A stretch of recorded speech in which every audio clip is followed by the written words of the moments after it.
Right. Health and safety. Whoa. Okay, I'm close.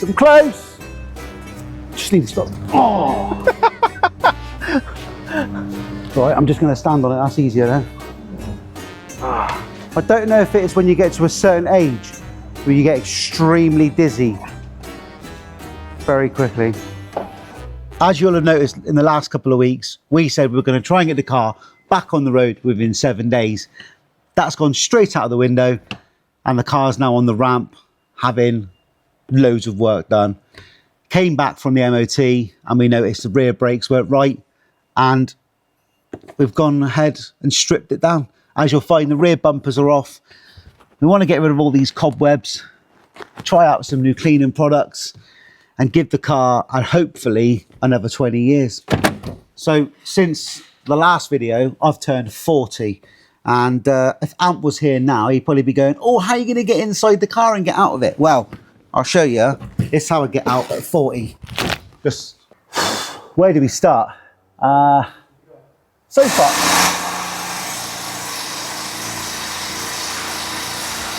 Ultimately, the original plan was to just get the car back on the road and be able to drive it and hope for the best that we're going to make it to Germany. That's completely gone out the window.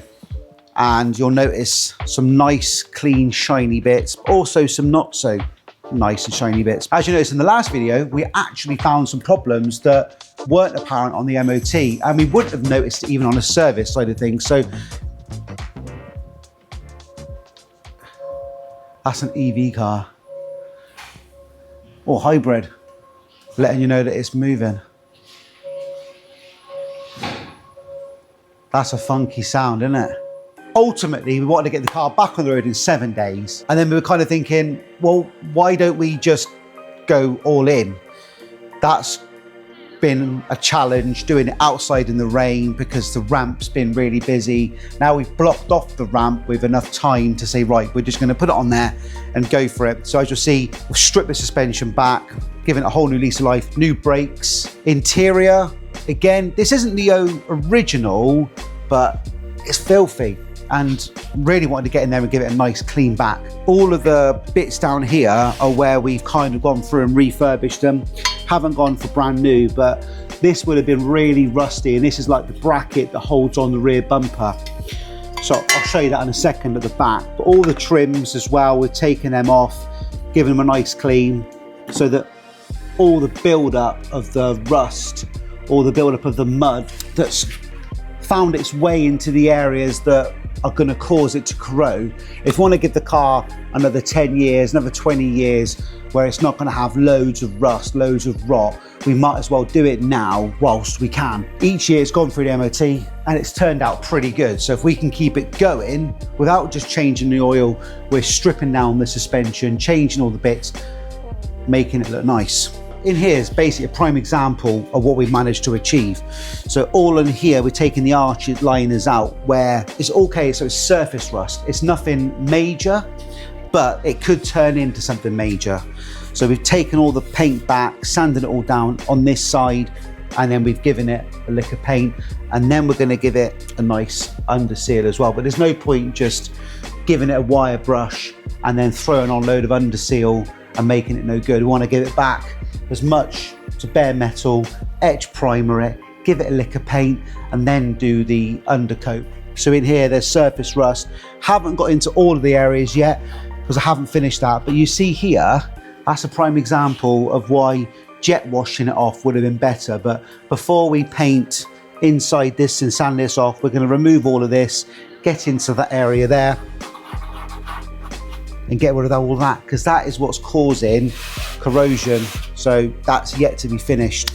Suspension wise, let me just show you which ones were on there before. Down here is a massive pile of all the old rubbish bits. They worked, but why not upgrade it?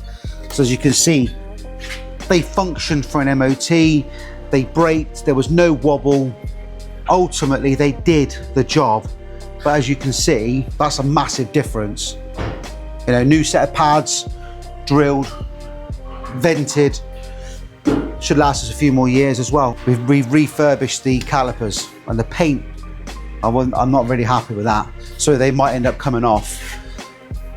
Again, hindsight, trying different products, it's not always going to work for us. I had this crazy plan yesterday because the car was on the ramp, and we basically decided to put the tarpaulin underneath it and then box it all off, managed to clean it off, get ahead of the game, because I get a bit of impatient. But now we've have a new toy come in, which is going to be able to clean all the nuts and bolts thoroughly. Got a shot blasting cabinet or a sandblasting cabinet, one or two of the same thing. One thing we didn't expect when we took off the rear bumper was to find out that it has had a knock. It's had some sort of seam sealer put over the top. So all the spot welds there could be spot welds under that. Ultimately, without taking that back off and sanding it back to bare metal, we will never know. But on here, that's the OEM style spot welds on there. But all along here was just basically filthy. And although none of that filthiness you can see, hopefully taking it all down, sanding it back to bare metal, painting it, will then mean when we put it back together, that's going to give this section more longevity in it as well. So we've got the rear brackets I showed you over there. They've been sanded back, etch primed, and then a paint coat on top of it as well.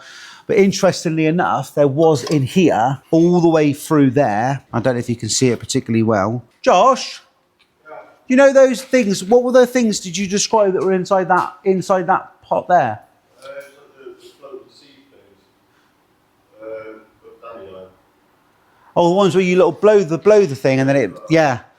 Don't know how, but yeah, there was just all the way through both sides. It's like it'd been living in like a field. It's interesting because there's no way for it like to get sucked up in there, but I guess, yeah, in the box section there. But it's been a lot of work because we've also been doing the green Subaru. So whilst we haven't been able to do much content for the channel, we have been really busy in here, and you guys would have just heard at this stage the grinding wheel going everywhere, and you'd have got no actual sound from us at all. More interestingly is something outside that Josh is super impressed with. Last week we had both Subarus outside in the rain. We've been working on them out in the cold and the rain, and as you can see, that is a massive change. What have we done to this one? Well, we got the new wheels that Sam done for us, the new Falcons fitted. We got coilovers after delays and delays and delays of them arriving. I don't know where they came from. Ultimately, just put them on eBay. Kept getting pushed back when they're going to arrive, when they're not going to arrive. And it's been on to me, how long are the shocks going to take to get here? Well, they've arrived, and Josh has worked really hard to get them back in. You can bounce on this, and there's little to no movement. Basically that. I mean, that's 100 kilos and it still really didn't shift. So as Josh explained to me the difference between coilovers and lowering springs, because I've never had either. Lowering coil springs give you a set height. Coilovers allow you to adjust it. So he's set it just right for being able to drive it with the gap when you turn the wheels. The spacers we've had to have fit as well because they weren't the right ones for the fitment, so and organise that as well. So we've got our work cut out if we want to make it look better, because there's dents, scratch on that, battle wounds, scratches on here, blemished paint, big dents. So it's actually quite comfortable. Josh has opted to try and keep this seat whilst having lowered suspension and no wheel weights. So unbeknown to him, we're going to change this seat to make it more racy. Although it's going to go around the Nuremberg, or the Nürburgring even. So the car's going to go around the ring. Let's make the seat more fitting for the ride.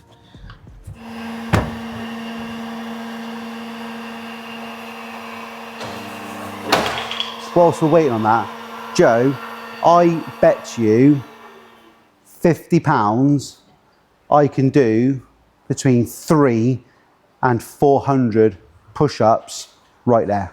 Between 300 and 400. That's it. So So when you cut out at 4, you're like, I said I could do it. Yep. You're more, Right, more back to switched work. on than the last person caught. This one looks really good. This is one you blue peated earlier. That's the one from earlier, yeah.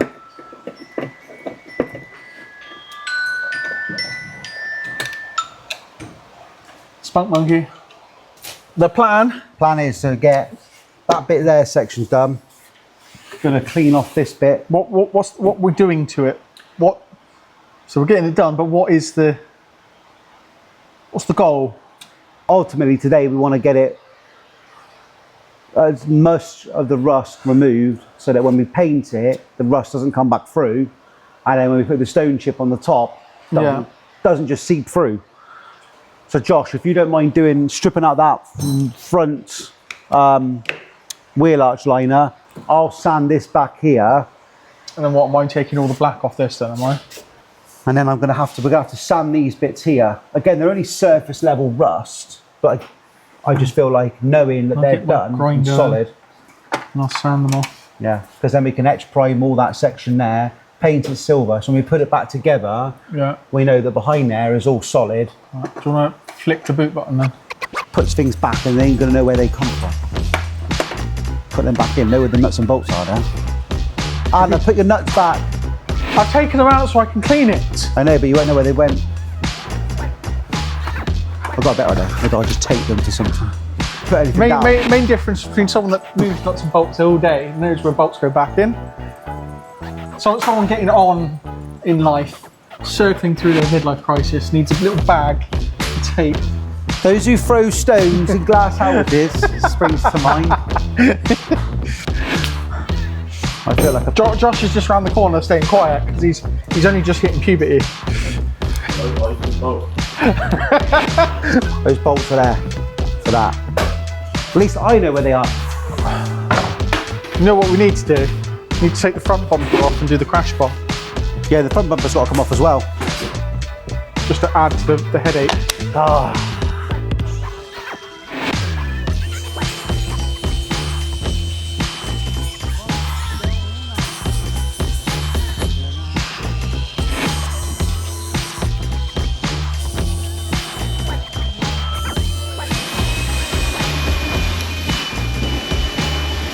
Nothing to see here.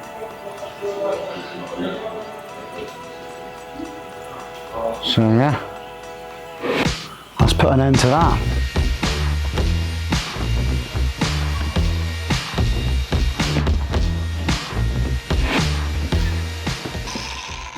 Pad might be coming towards the end of its life. What, like me? Your midlife. There you go, enjoy Dan.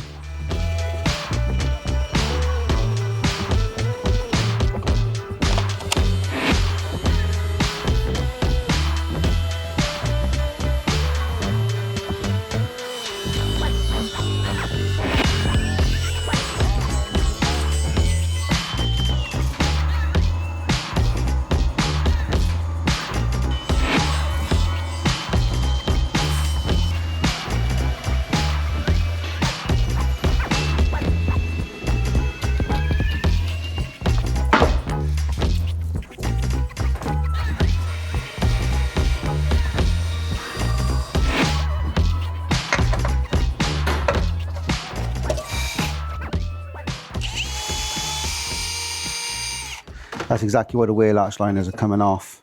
So all of that hidden behind there is why that's starting to rust, just in there. And if we leave that, as time goes on, there'll end up being more problems because it'll end up rotting. But you imagine, Like this. all of that sat behind the arch. So, a bit of preventative maintenance on the go. Also, weight reduction. We should have weighed up. How much to eat it? Huh? How much to eat it? How much to eat it? Yeah. What, you or me? I don't bite the odds. 50-50 chance. It's a 50-50, yeah. What's the worst that could happen? Well, you want to join in? We get a 33 chance? 33.3. But look, what we should have done is like, imagine if we'd have managed to somehow salvage all of the rust and all of the soil and just seen how much weight we've actually gained. Send it to Greta. Yeah. She'd be soiling herself. We'll have to rinse it out properly. But it keeps going. Yeah. Honestly, that is literally... Might find a hole. There's not. Fuck. That's like as exciting as our day's got so far. Fuck. What you can't see on this camera is I'm balancing very precariously on a piece of wood. Can see on this one though. You can on that one. I didn't skateboard when I was younger. The closest I got to it was Tony Hawk's. Nothing. No, I'll put that above it. Yeah, go on then. Yeah. Be just a solid. And we can figure out what else is. The more and more you dig, the more and more questionable things you find. And it just... There's loads of white powder. I wonder what it used to do in a past life.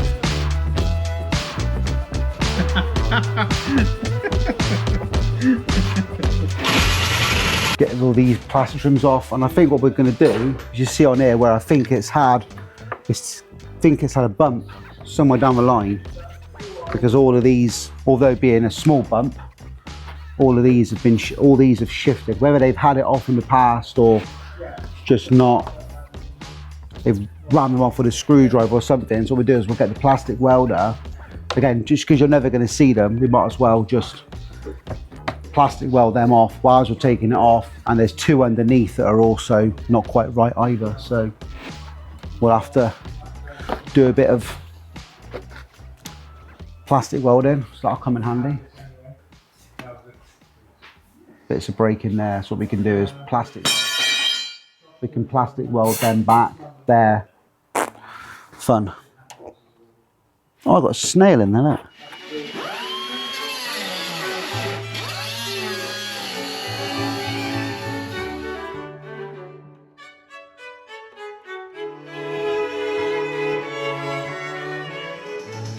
The brown's taken the bumper off.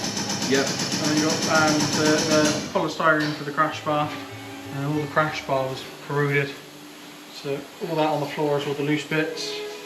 And we'll go back over, make it smooth as we can, and then prime it, seal it, paint it.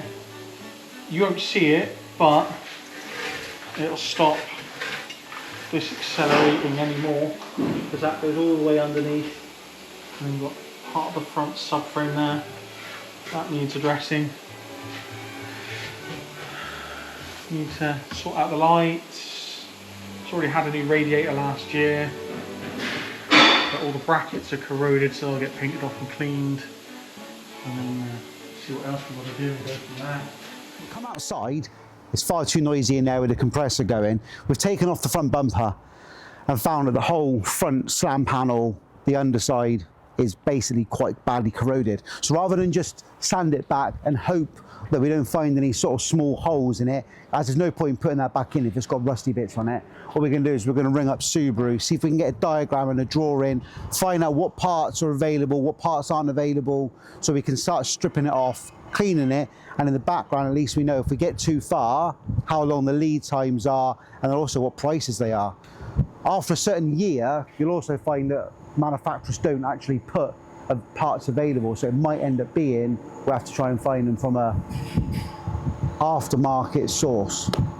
More challenges, but we're better off taking it all apart, looking at what we've got, rather than just wax oiling it. Like I said earlier, there's no point just wax oiling or putting a membrane over the top of the rust. So let's go and give Subaru a quick call, find out what's available and what's not available.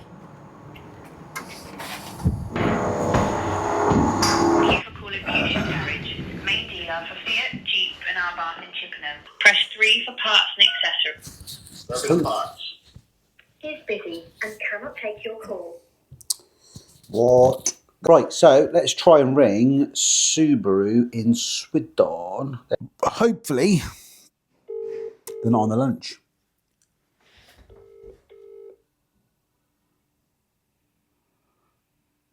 our line. That's 2 Subaru dealers down. Because I can guarantee. Hi, yeah, you got somebody in parts there at all by any chance? Line's busy. Can I ask them to call? This line's busy. No, it's okay. I'll call back. Thank you. Thank you. Cheers. 3 Subaru dealerships down. For genuine Subaru, Isuzu, Mitsubishi, and Daihatsu parts, press 3. Last thing I think we want is to start grinding it back and finding problems. 1943. Good afternoon, service. Huh. You got anybody in parts at all, mate? Yeah, I can help. Yeah? Oh, brilliant. I just wondered, if I give you a registration number, could you tell me if parts are still available for the car? Yeah, what is it? It's a 2003 Impreza. Yeah, okay, should be able to get some bits Oh, for it. Yeah. good. It's going to be sort of the front end panels, really, where they sort of rusty a little bit at the minute. So would it be best to get like a diagram of the front panels? I think that's the best thing. Leave that with me. I'll get your picture across to you shortly. Amazing. Thanks ever so much. Thank you. Cheers, bye. Bye. Right, so whilst we're waiting for a phone call back, or actually while we're waiting for a diagram, we can at least start to sand those bits back down. So are you confident with the progress you made in the car so far? I am over the course of the week. If you were talking about the entire project, yes, we've uncovered a lot more problems than I originally wanted to uncover. Like, I guess anybody doing a project like that will have started it thinking it would only take, 2 weeks, and then they wouldn't have uncovered as many things as we did. That said, I am very glad that we have uncovered them, because it just means that the end result will be getting to drive it knowing that it's going to be really nice. I think that's the main thing, is trying to transform it from just getting it back after a year to then just getting into it, getting an MOT, putting some new tyres on it and just driving it would be the same as the last year when we didn't have it. So there has to be some sort of pinnacle of bringing it back, getting it nice, improving it, enhancing it, and then if anybody who sees the car, whether it's at a show, can then look at all the bits and go, oh, I like what they've done there, or show somebody else along the way, inspires them to go, oh, I'm going to do that to my Subaru. There'll be people that say what you've done there is completely wrong, and you go, okay, well, it's a learning curve. And I know for a fact myself, I wish I'd have jet washed it before I put it on the ramp this week, and someone's going to go, why didn't you clean it off before? You've made a right mess of your workshop. And you go, well, thanks ever so much for that comment, but it's true, and we all learn from it, and there'll be dozens of things on the project that we'll have done backwards, maybe not right, maybe not to someone else's standard, but all the way along we can only do what we're doing, and it's fun. And I hope that when we get back in it and all the interior's done and it's all built, that it makes that road trip that just a little bit more enjoyable, knowing that it's all been done and looks massively different. So if you've got a comment on what you think would look cool, or you don't think something looks right, or whether these arches widening, write in the comments, let us know, even drop us a message, because all of that feedback will make the content that you guys watch and what we do enhance the overall channel outlook. So yeah, peace out, hope you enjoy, catch you next time.